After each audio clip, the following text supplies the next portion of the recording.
Nós temos um livro chamado Teoria Geral da Administração, que eu já comentei sobre ele com vocês, que é o livro que é a base do nosso trabalho, mas a gente não vai ficar exclusivamente nesse livro. Como eu disse, existem artigos científicos, artigos de revista, tem várias leituras adicionais que nós vamos fazer durante esse período, né? Mas a gente vai começar hoje falando um pouco de história. Não vou falar tudo de história, né? A gente vai falar um pouquinho agora, e depois que vocês lerem o capítulo do livro, que é um capítulo importante, né, que nós vamos trabalhar aqui, que vocês vão voltar para cá, para o ambiente do Moodle, para trocar ideia, fazer algumas discussões e fazer perguntas, e a gente trabalhar não só comigo, né, dando aula para vocês, mas com vocês também aprendendo entre vocês, participando dos fóruns de discussão. E esse é um momento bastante rico, né, dentro da educação à distância, um aprendizado horizontal entre os aprendizes e não só assistindo às aulas, né, que são colocadas online.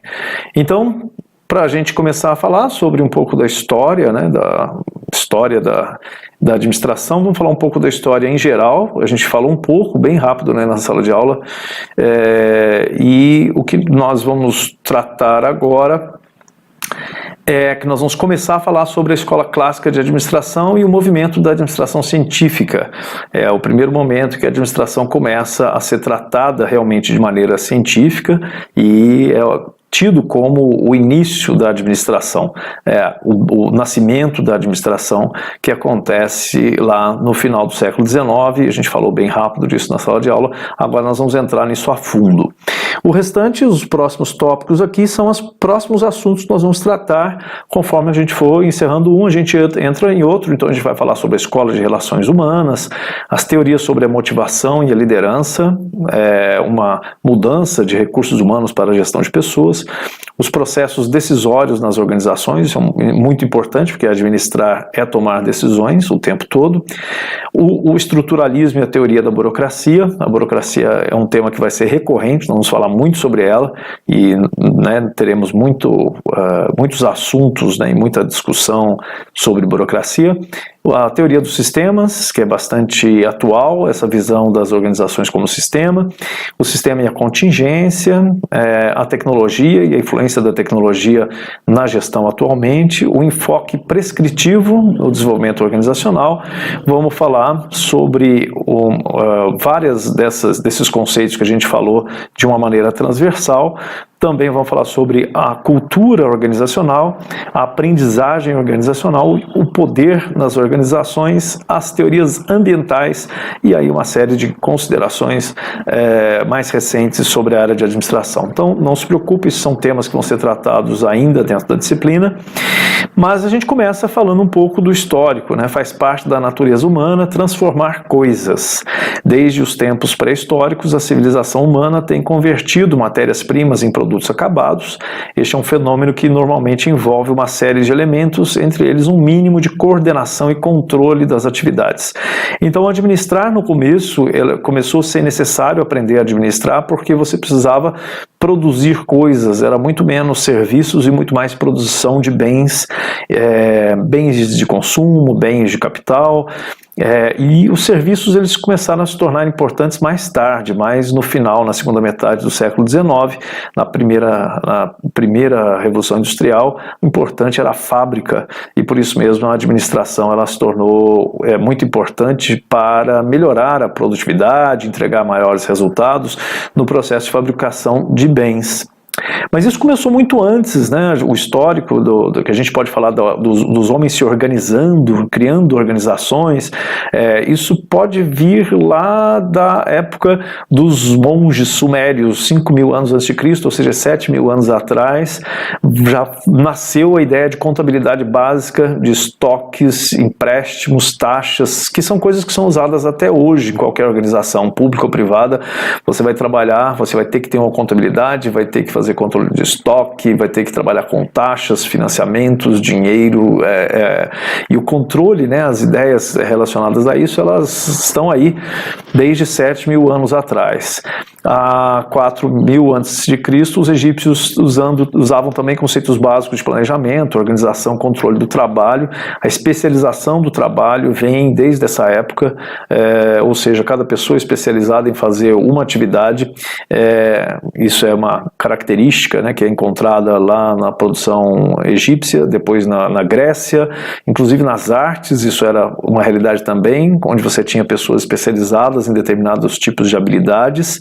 E nós vamos evoluindo. Em 2000 a.C., os chineses já tinham um sistema de governo plenamente desenvolvido, e o dinheiro chinês em papel já existia desde 1100 anos antes de Cristo, que é também a primeira forma de moeda eram as moedas, né? A primeira forma de dinheiro eram as moedas, depois surgiu o dinheiro em papel, que facilitou bastante, né, o comércio, a venda e compra de produtos. Você imagina, né, você comprar coisas muito caras com moedas de ouro, quantas toneladas você tinha que carregar para poder fazer o comércio internacional, transportar toneladas, né, de dinheiro. Então o dinheiro em papel ele foi muito importante para a evolução dos negócios e principalmente para o comércio internacional. O histórico ainda continua em 1700 a.C., com as ideias de salário mínimo, responsabilidade gerencial, que estava lá no Código de Hammurabi. O Código de Hammurabi é um código que é tido, inclusive, como o nascimento do direito. O direito, a área do direito, né, uma das origens dela é esse Código de Hammurabi, que já colocava uma série de regras para as organizações existirem e atuarem, como, por exemplo, a responsabilidade gerencial, dizer que um gerente ele era responsável pela empresa, se a empresa atuar mal, o gerente tem que ser responsabilizado. Se a empresa for der prejuízo, ele tem que ser responsabilizado. Isso já vem lá de 1700 a.C., né? Então as ideias que a gente aplica hoje nas organizações, elas não nasceram hoje, né? Nasceram há muito mais tempo. De 100 a.C. até 200 depois de Cristo, os gregos praticavam também a especialização do trabalho, assim como os egípcios fizeram muito antes, e também padronização dos movimentos. Isso já era comum na sociedade grega, e isso depois evoluiu e foi trazido para dentro das indústrias e das empresas atuais.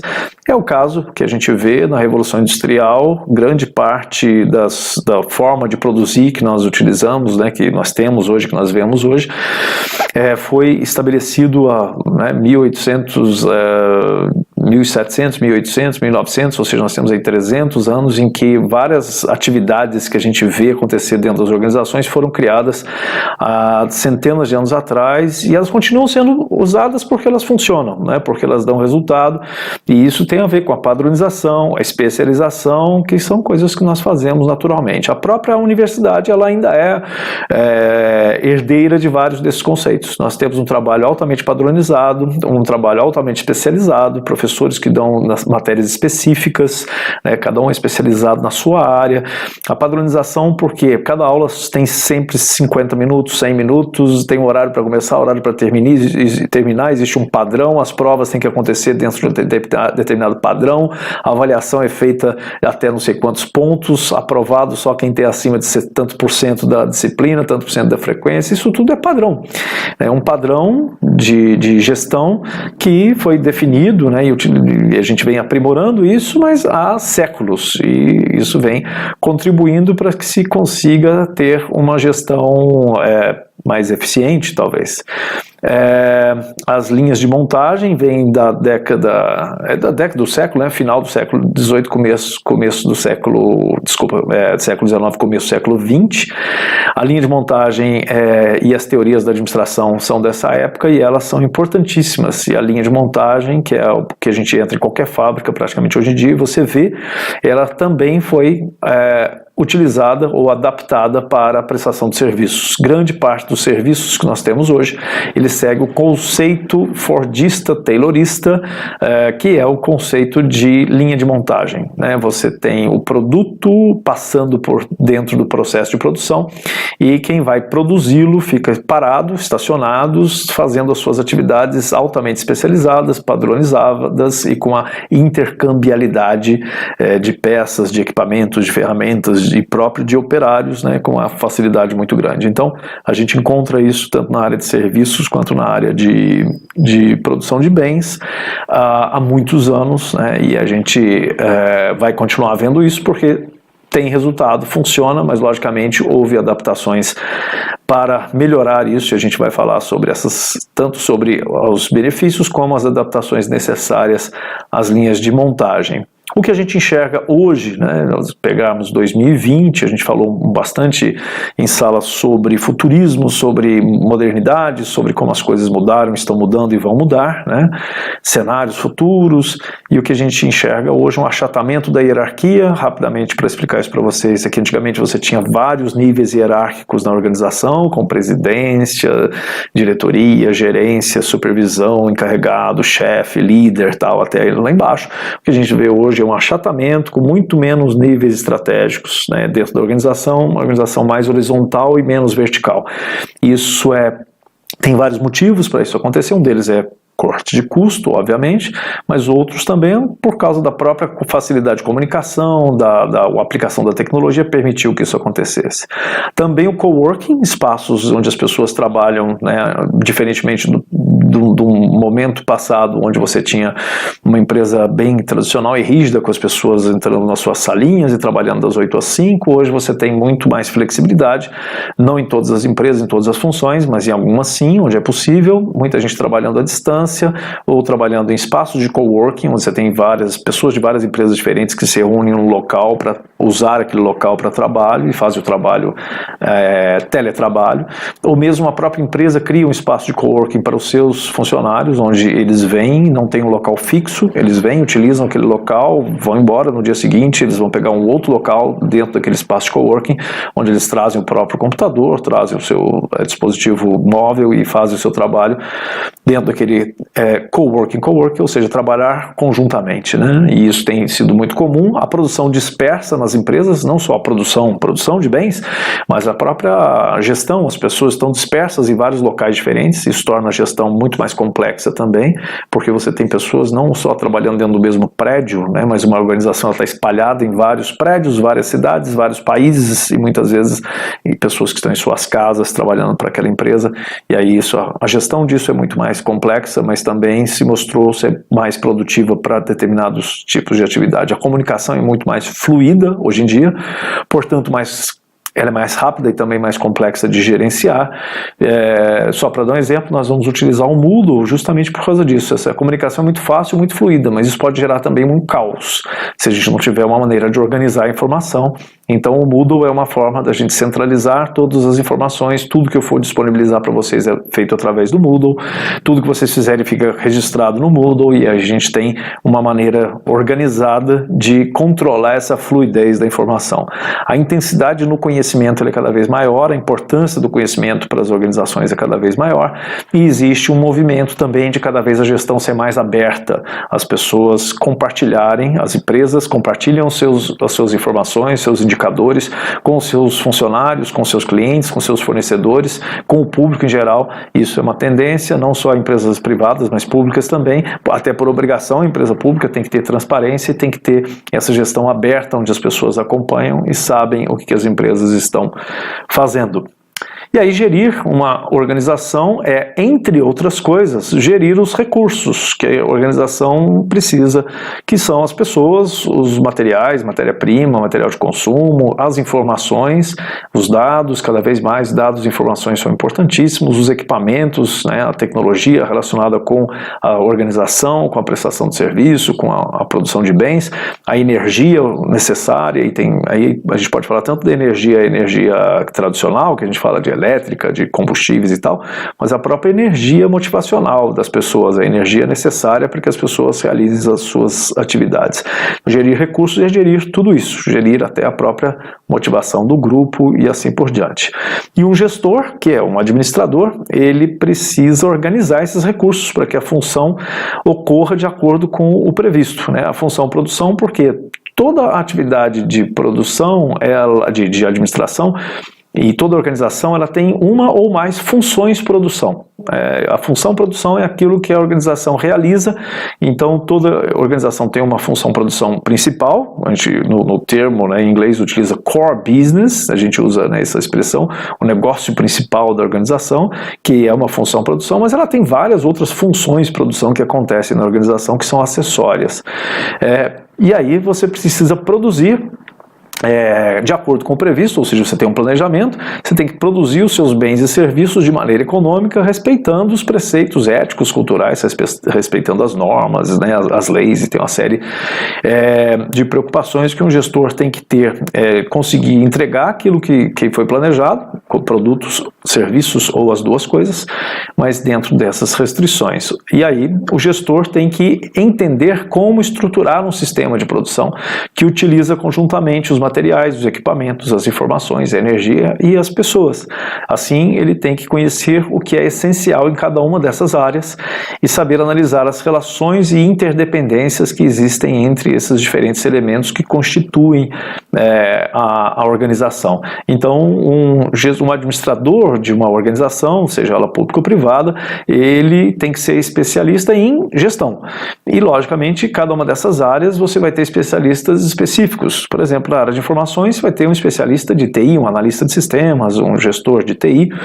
Para a área de produção, né, ou de materiais, ou de equipamentos, você vai ter outros especialistas, mas um bom administrador ele tem que conhecer um pouco de cada uma dessas áreas, de recursos humanos, de finanças, de legislação, para que, juntando esse pouco conhecimento que ele tem sobre todas as áreas, ele consiga ser um bom gestor e organizar toda essa produção. Nós também temos uma dependência muito grande das pessoas, né, na produção, então independentemente do tipo de organização com que o gestor decidir trabalhar, saber entender e lidar com as pessoas é fundamental. Não se trata apenas de criar um clima positivo, estabelecer boas relações interpessoais, mas precisa você entender as pessoas, os grupos, a gente vai falar muito sobre isso nas nossas aulas, e os temas dos artigos e dos capítulos do livro, eles voltam, né, e falam bastante sobre essa questão das pessoas. Por quê? Porque dos elementos que nós temos, é o elemento mais complexo, né? Muito mais complexo do que informação, do que tecnologia, do que materiais, do que energia, são as pessoas, né? Porque elas têm um comportamento relacionado com o social, elas têm fatores subjetivos, motivacionais, que não são muito fáceis de gerir, assim como outros são mais fáceis. Esse é tido como pai da administração científica. Frederick Taylor, ele, como eu disse para vocês, os estudos dele são lá do final do século XIX, começo do século XX, e ele implantou diversas melhorias na produção em empresas, fazendo uma verdadeira revolução na produtividade das empresas, e ele é tido então, né, como um dos pais da administração científica, que é o primeiro assunto, né, o primeiro tema que nós vamos tratar nesse momento agora. E o Taylor tinha uma visão, né, que em relação ao desenvolvimento de pessoal e seus resultados, ele acreditava que oferecendo instruções sistemáticas e adequadas aos trabalhadores, ou seja, treinando-os, haveria possibilidade de fazê-los produzir mais e com melhor qualidade. E então ele era um aficionado em melhorar a produtividade e conseguir mais com menos, conseguir mais resultado com menos esforço, com menos gasto, menos investimento, e ele trabalhou a vida inteira dessa forma, fazendo testes, implantando melhorias e achando o modo ótimo de produção. Naquela época, como eu disse, a área de serviços não era tão importante, os estudos de Taylor foram basicamente focados na indústria, e ele aplicou o conhecimento dele na indústria de maneira bastante, com resultados muito bons. Ele era muito procurado pelas empresas na época, e ele provocou um impacto tão grande que ele teve que se explicar no Congresso americano, porque ele estava ajudando os empresários a aumentar a sua produtividade, conseguindo com que eles aumentassem 10, 20, 30 vezes o seu lucro, conseguindo produzir mais com menos, mas não conseguia entregar o mesmo benefício para os operários. As pessoas que trabalhavam mais, e elas, logicamente, existia uma relação de remuneração por produtividade, então se ela produzisse mais, ela ganhava mais, mas isso não era nem comparado a quantidade de vezes em que aumentava a produtividade do proprietário dos meios de produção. Então, ele teve que se explicar no Congresso americano exatamente por causa do impacto. Vocês verem como o trabalho do Taylor foi importante na época, mas ele sofreu bastante preconceito, pois também ele não era um cientista nato, ele era um prático, ele testava as coisas na indústria e a área científica também, professores, universidades, eles não gostavam muito dele não. Mas ele teve um impacto muito importante na evolução da administração em relação ao planejamento e atuação dos processos. Ele achava que todo e qualquer trabalho necessita preliminarmente de um estudo para que seja determinada uma metodologia própria visando sempre o seu máximo desenvolvimento. Ele acreditava que existia sempre um modelo ótimo, um modelo que vai entregar o máximo resultado. Em relação à produtividade e à participação dos recursos humanos, estabelecida a coparticipação entre o capital e o trabalho, cujo resultado refletirá em menores custos, salários mais elevados e principalmente em aumentos de níveis de produtividade. É o que eu comentei, existia uma relação de aumento de produtividade através de remuneração variável, mas isso não se comparava ao aumento do resultado do industrial, do dono da fábrica, que conseguia multiplicar por várias vezes a sua capacidade de lucro, né, de aumento de receita e, consequentemente, de lucro. Em relação ao autocontrole das atividades envolvidas e as normas procedimentais, ele introduziu o controle com o objetivo de que o trabalho seja executado de acordo com uma sequência e um tempo pré-programados, de modo a não haver desperdício operacional. Então, ele era, como eu disse, um aficionado, ele era neurótico com obter os melhores resultados, repetir e repetir e repetir algo até conseguir o melhor resultado e cronometrar tudo medido, e ele implantou uma das técnicas até usadas até hoje, chamada de estudos de tempos e movimentos, que depois foi utilizado por Henry Ford na fábrica de automóveis Ford, lá no começo do século XX, e nesse momento ele também conseguiu colocar, aumentar, né, os resultados do Ford em dezenas de vezes. Isso foi um sucesso extraordinário, fez com que a Ford tomasse liderança de mercado, fosse um verdadeiro fenômeno na fabricação de automóveis naquele momento, com a introdução da linha de montagem na qual ele ajudou o Ford nesse momento. Bom, nós temos também ele inseriu também a supervisão funcional, estabelecendo que todas as fases de um trabalho devem ser acompanhadas de modo a verificar se as operações estão sendo desenvolvidas em conformidades com as instruções programadas. Finalmente, ele apontou que essas instruções programadas devem sistematicamente ser transmitidas a todos os empregados. O Taylor, ele acreditava que a pessoa que pensa não é a pessoa quem faz. Havia uma separação entre quem planeja, quem determina como as coisas vão ser feitas e quem vai realmente fazer. Então, a divisão entre o trabalho de operação e a supervisão desse trabalho. E isso depois a gente vai discutir em novos modelos de pensamento, que isso talvez não fosse a melhor maneira de se organizar um sistema de produção. Taylor então publicou um livro importantíssimo chamado Princípios da Administração Científica, em 1911. Esse livro tem na nossa biblioteca, mas ele não era acadêmico, ele era o que a gente poderia chamar de praticante, então por isso mesmo ele sofreu algum tipo de preconceito, né, dos colegas. O livro está disponível, na verdade, assim, não é um livro que eu recomendaria a leitura, é só uma referência, caso alguém queira saber de onde vem, né, essas histórias aí do Frederick Taylor, mas está lá na biblioteca, se alguém quiser dar uma olhadinha. Nós vamos agora entrar, né, e vamos falar especificamente sobre esse momento importante, que é o momento do início da administração científica e do que a gente vai chamar de escola clássica de administração. A escola clássica, não vou explicar aqui agora os detalhes, mas vocês vão ler o primeiro capítulo do livro e artigos, e a gente vai falar sobre isso numa próxima aula, onde depois que vocês lerem, né, e começarem a entender essas ideias que eu passei de maneira rápida aqui, o Taylorismo, o Fordismo, eles são a cara dessa escola clássica de administração e, apesar de parecer algo muito distante na nossa realidade, até pelo tempo, isso aconteceu há mais de um século atrás, se você entrar hoje numa fábrica, possivelmente você vai ver coisas que foram pensadas por Taylor e por Ford acontecendo naquela fábrica. E se você entrar numa empresa prestadora de serviços, você vai ver que aquele conhecimento criado pela administração científica acabou sendo aplicado na prestação de serviços.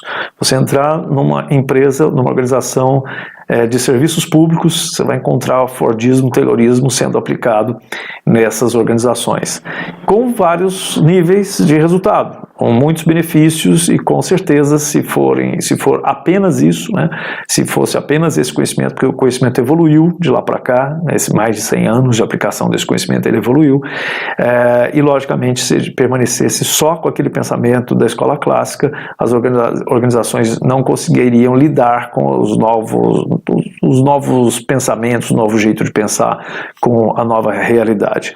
Então muita coisa foi acrescentada, mas no seu âmago, muitas vezes um processo de prestação de serviço na área pública, você olha para aquilo e você tem aquela visão e fala assim, nossa, parece que tem muito Taylorismo, muito Fordismo nesse processo.